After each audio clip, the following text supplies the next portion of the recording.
Like करें, subscribe कीजिए, bell icon को दबाएं ताकि हमारे वीडियो सबसे पहले आपके पास पहुंच सके। तो मुस्तशरिकीन के एतराज़ात में से एक एतराज़ ये भी है कि ये कैसे हो सकता है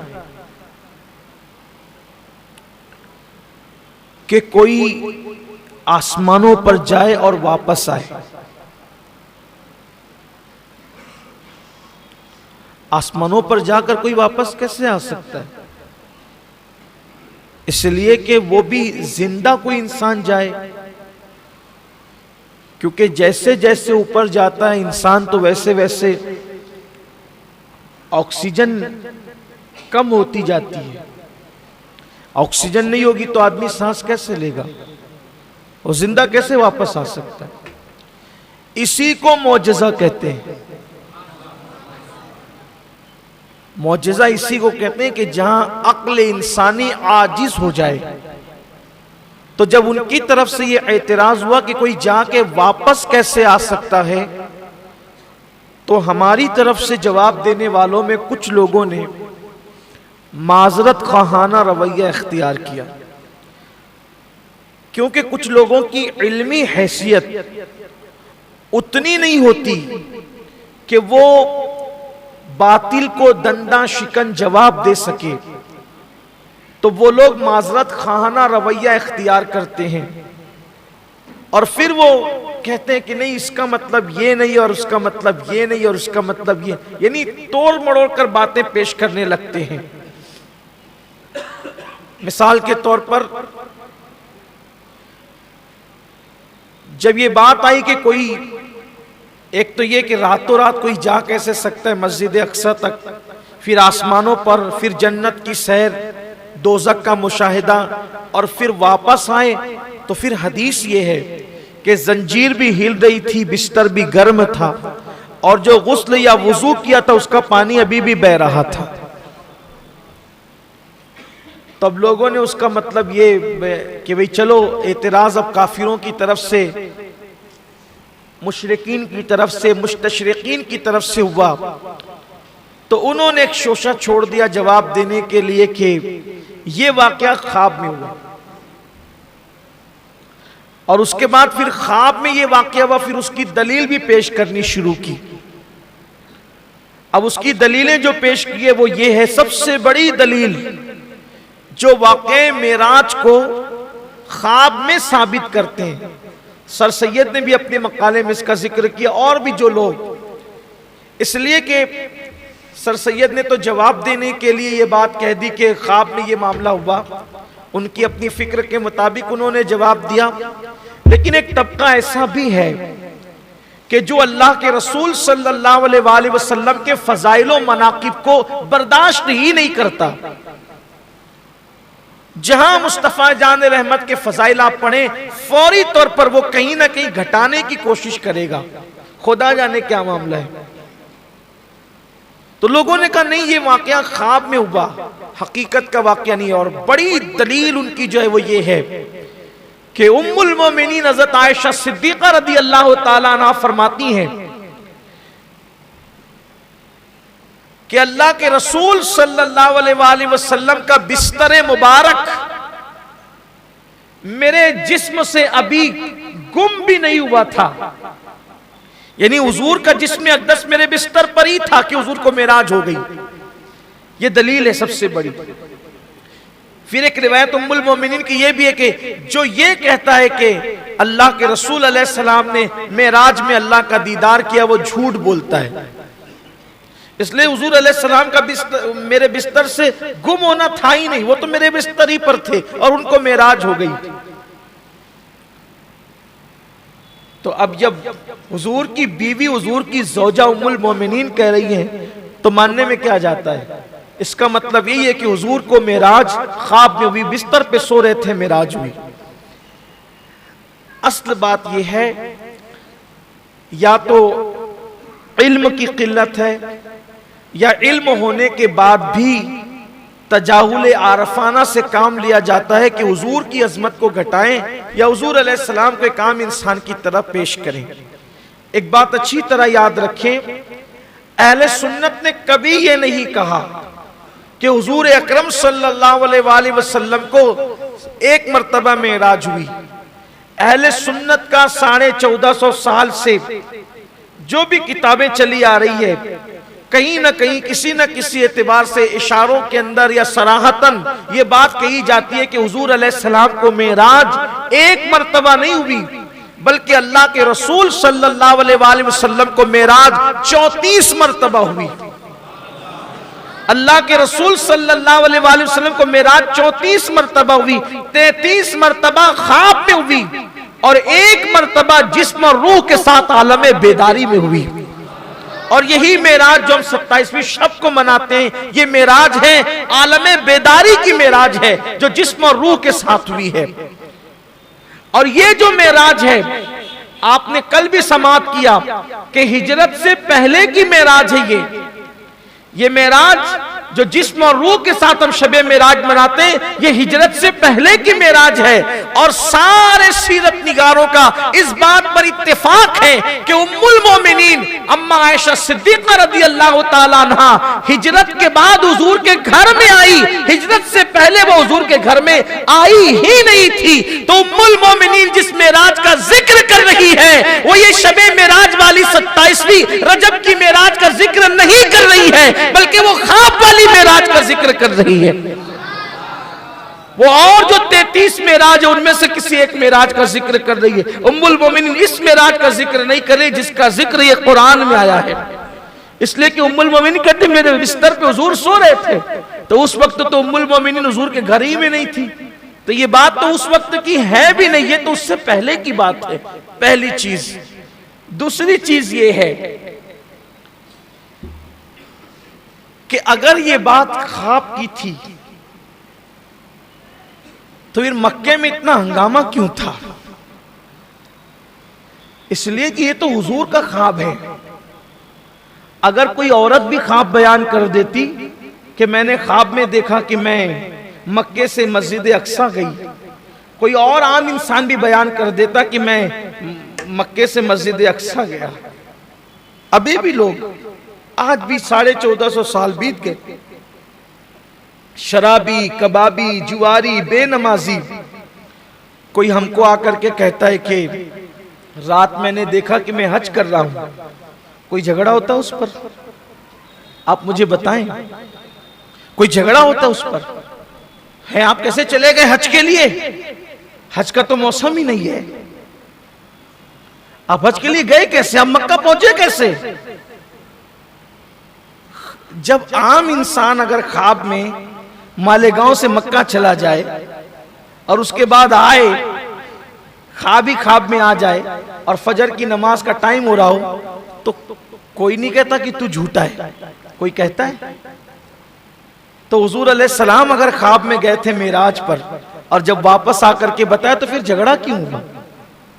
इसका मतलब ये वाहवेला बता रहा है मक्के वालों का कि हुजूर ने ये नहीं कहा कि मैं ख्वाब में गया था, हुजूर अलैहिस्सलाम ने तो कहा मैं आलम बेदारी में गया था। और उसके सबूत भी हैं आलम बेदारी में। अब आइए हम इसी पर गुफ्तगू करते हैं। हुजूर अलैहिस्सलाम की ये मेराज जिस्मानी आलम बेदारी में हुई है। और एक बात ये याद रखना, हम जवाब देंगे इस्लाम के मुताबिक। किसी को मानना होगा वो मानेगा, जिसको नहीं मानना होगा नहीं मानेगा। अबू जहल ने नहीं माना, क्या हुआ? अबू लहब ने नहीं माना, क्या हुआ? हम मुआज़रत खाना रवैया क्यों इख्तियार करें कि नहीं मतलब ये था और मतलब ये था? आप कौन होते मतलब निकालने वाले? जो हुआ है सो हुआ है।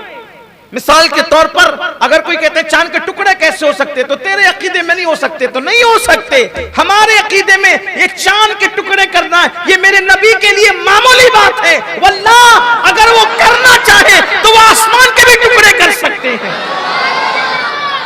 उनकी शान ही निराली है। हमने कौन सा माजरत खाना रवैया इख्तियार करना है? आजकल कुछ लोग ये भी कहते हैं कि हुजूर अकरम सल्लल्लाहु अलैहि वसल्लम ने 11 बीवियों से निकाह क्यों किया? हमारे बात समझ में नहीं आती, आपकी समझ में नहीं आती, नहीं आती है। हमारे नबी में इतनी ताकत थी कि उन्होंने किया, हमारे नबी की शांति की उन्होंने किया। हमारे आका सल्लल्लाहु अलैहि वसल्लम की शान थी कि उन्होंने किया, और किया तो किस शान से किया कि हुजूर की कोई बीवी नाराज न रही, बल्कि हर बीवी कहती थी कि जो कुरान है वही उनका अखलाक है, जो अखलाक है वही कुरान बयान कर रहा है। तो अर्ज ये कर रहा था कि हुजूर की मेराज आलमे बेदारी में हुजूर को हुई है, तो उसकी दलील तो सबसे बड़ी यह है कि मक्के वालों का लड़ना उलझना ये कैसे हो सकता है, ये कैसे हो सकता है। बल्कि खुद हदीस पाक में आता है सीरत की किताबों में कि चूंकि हुजूर अलैहिस्सलाम उम्मे हानी के मकान से तशरीफ ले गए थे, तो जब उम्मे हानी ही के मकान में हुजूर तशरीफ लाए तो हुजूर ने सबसे पहले ये बात उम्मे हानी को कहा, क्योंकि उन्हीं के घर में थे, ये सीरत में लिखा हुआ है। सबसे पहले उम्मे हानी को कहा, उम्मे हानी ऐसा ऐसा हुआ, अब मैं जा रहा हूं लोगों को बताऊंगा। उम्मे हानी ने कहा, या रसूल अल्लाह, मैं आपको वास्ता देती हूं अल्लाह का कि आप ऐसा ना करें, वरना लोग आपको झुटलाएंगे, क्योंकि ये बात ही ऐसी है कि वो आपको झुटलाते हैं, झुटलाएंगे, हमने माना है लेकिन वो आपको झुटलाएंगे। सरकार ने फरमाया, उम्मे हानी ये मेरे अल्लाह का हुक्म है कि मैं लोगों को बताऊं। और फिर रिवायत में आता है कि हुजूर के सीने से एक नूर निकला, नूर की किरण निकली, जिसकी चकाचौंध में उम्मे हानी जो है उन होश खो बैठी, और हुजूर अलैहिस्सलाम उनका दरवाजा खोल करके बाहर तशरीफ ले गए। जब उनको कुछ होश आया तो उन्होंने अपनी कनीज से कहा कि जाओ और जा करके देखो कि वहां हो क्या रहा है। अल्लाह के रसूल अलैहिस्सलाम जब बाहर निकले तो बाहर निकलने के बाद मेरे आका सल्लल्लाहु अलैहि वसल्लम ने फिर बताया, अबू जहल भी वहां पे मौजूद था और भी दीगर कुफारान मक्का वहां पर मौजूद थे।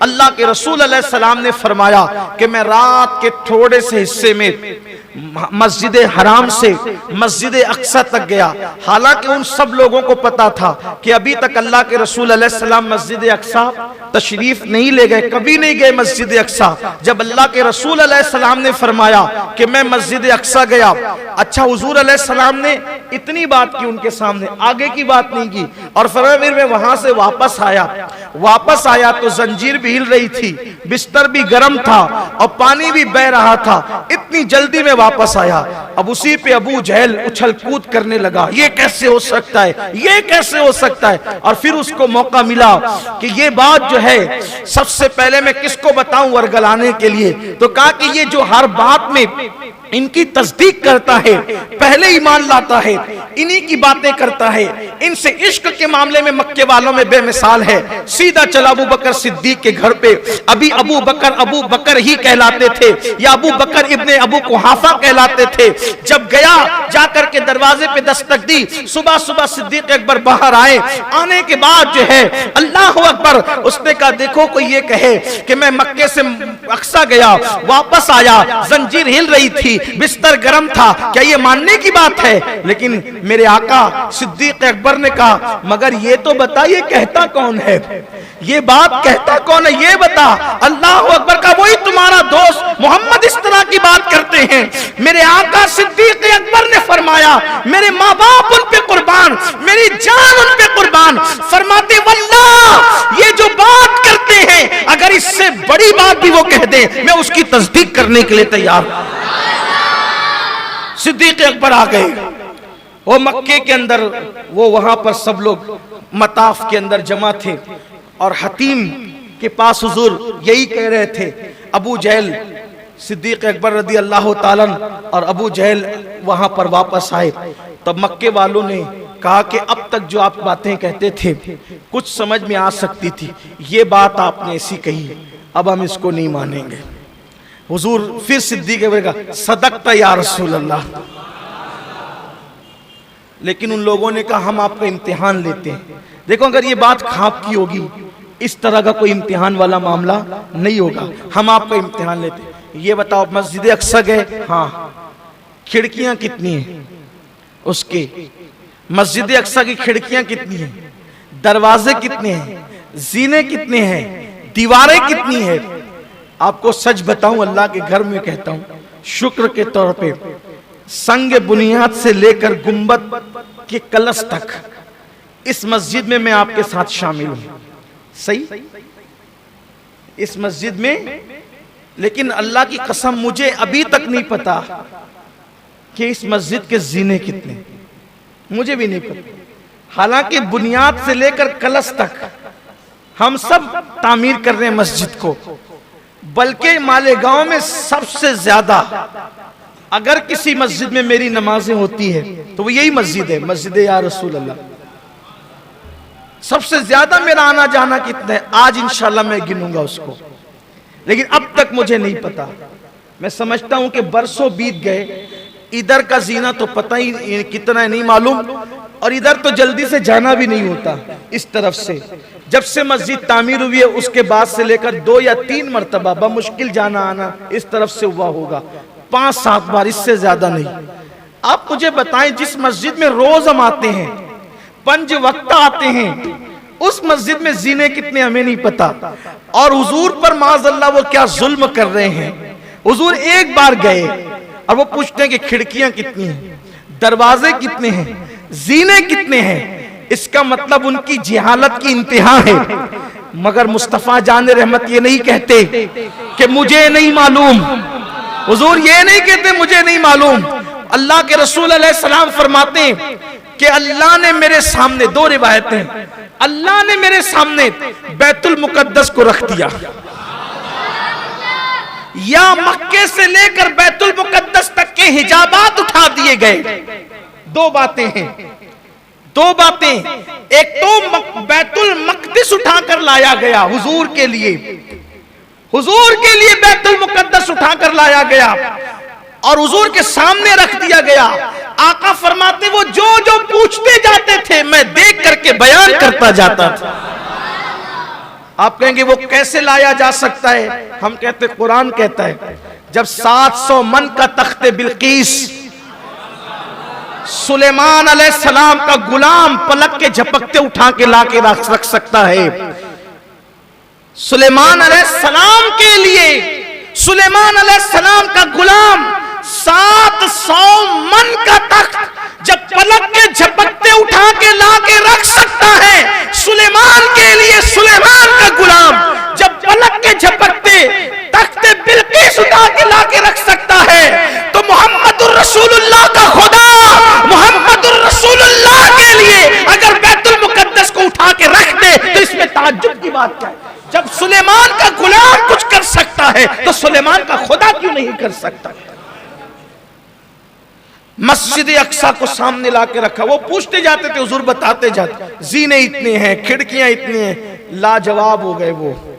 अब उनके पास आखिरी सवाल रहा, उनके पास आखिरी सवाल रहा, ये भी ख्वाब को बिल्कुल खत्म करता है, एतराज के ख्वाब के एतराज को बिल्कुल खत्म करता। आखिरी एतराज था उनका सवाल, कहा कि हमारे कुछ काफिले रास्ते में है, उनके बारे में आप क्या कहते हैं? अच्छा, अगर कोई ख्वाब देखे, जैसे मक्का, फिर कहता हूं, फिर वहीं आते हैं, मालेगांव से मक्का का ख्वाब देखे तो कोई पूछेगा कि ये जो लोग सफर पे उम्रा के लिए जा रहे थे तो मुंबई एयरपोर्ट पे मिले थे क्या? वो तो एयरपोर्ट से गया ही नहीं ना, वो तो ख्वाब में गया है। इसलिए कि जो ख्वाब में गया है उसे रास्तों से क्या मतलब? ख्वाब में जाने वालों के लिए रास्ते नहीं होते। लेकिन मक्के के काफिरों का एतराज, इसी को कहते हैं शर्म खैर। मक्के वालों की शरारतों ने कैसे खैर के पहलू निकाले हमारे लिए कि आज हम उनको जवाब दे रहे हैं जो कहते हैं कि नहीं तो ख्वाब में हुई। अरे ख्वाब में तो कई बार हुई, और ये तो ख्वाब है। मेरे आका फरमाते हैं कि दिन और रात में कुछ लम्हात ऐसे होते हैं, ली मअल्लाहि वक्तुन, अल्लाह के रसूल फरमाते हैं मेरे लिए अल्लाह के साथ एक वक्त मुकर्रर है कि जब मैं होता हूं और मेरा अल्लाह होता है, ना वहां कोई नबी होता है ना वहां कोई फरिश्ता होता है, कोई नहीं होता। यानी ये तो वो 34 मर्तबा से हट कर है। हर 24 घंटे में कुछ वक्त अल्लाह के साथ हुजूर का है, जो अल्लाह के साथ वो वक्त गुजारते हैं। ये तो एक 24 घंटे में एक, और हुजूर अपनी हर रात का जितना हिस्सा अल्लाह चाहता है अपने अल्लाह के साथ गुजारते हैं। बल्कि हुजूर अलैहिस्सलाम ने फरमाया, बुखारी शरीफ की हदीस है कि मैं अपने अल्लाह के साथ रात गुजारता हूं, मेरा अल्लाह मुझे खिलाता भी और मुझे पिलाता भी। उसी वक्त पूछा अय्युकुम मिस्ली, तुम में कौन मेरी तरह है? मैं तो अपनी रात अल्लाह के साथ गुजारता हूँ, मेरा अल्लाह मुझे खिलाता है पिलाता भी है। तो हुजूर की बड़ी शानें हैं। तो उन्होंने फिर आखिरी सवाल किया कि ये बताएं हमारे काफिले रास्ते में है, उसके बारे में आप क्या कहते हैं? अब आका अलैहिस्सलाम ने ये नहीं कहा कि मैं रास्ता क्या जानूं। सरकार फरमाते तो उस बारे में भी सुनो कि जब मैं आ रहा था तो आते हुए मेरे बुराक की आहट से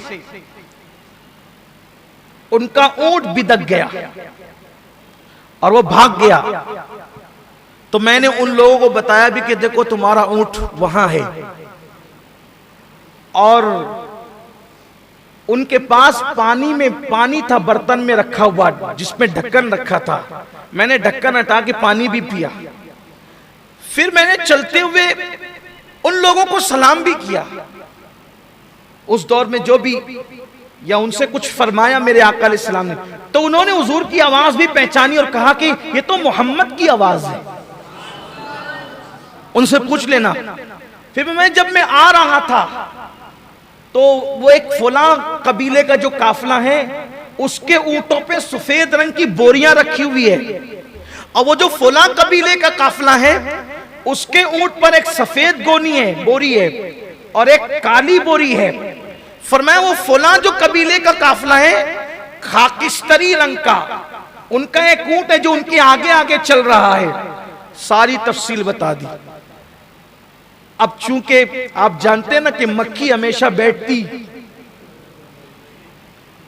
अब उन्होंने फिर उसमें से एक शोशा निकाला। आखिरी सवाल तो किया था, लेकिन फिर अच्छा ये बताएं कि वो काफिला पहुंचेगा कब, ये बताएं। वो काफिला, अरे भाई काफिला तो बता दिया ना कि रास्ते में है, अब कहते हैं कि काफिला पहुंचेगा कब।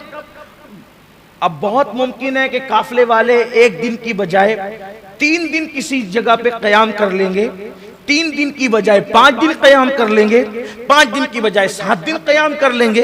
ये तो एक ऐसा मसला है कि वो काफिले वालों की मर्जी पर है। लेकिन उन्होंने क्या कहा, ये बताएं कि काफिला पहुंचेगा कब। मेरे आका अलैहिस्सलाम ने फरमा दिया, ये परसों के दिन का सूरज गुरूब होने से पहले पहले पहुंच जाएगा। हुजूर ने कह दिया। और मेरे आका की शान क्या है, मौजज़ा मेरे नबी का, कह दिया तो हो गया। कमेंट शेयर जरूर करिए।